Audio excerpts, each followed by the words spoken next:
I've taken the lid off this Olympia SM7 so I can show you the carriage lock and release. That's it here.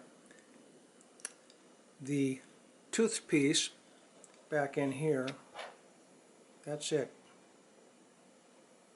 That tooth piece reaches into the carriage and holds it in place. When I push the lever down, that withdraws. When I push the lever up, it engages. Okay, so this lever, the down position, carriage should be free.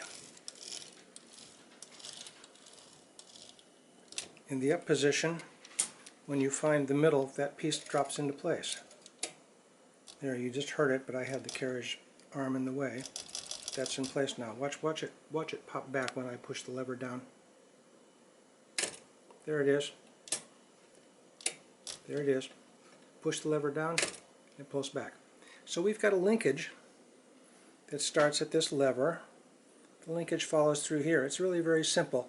If it's binding somewhere, you should be able to figure out what it is. Good luck.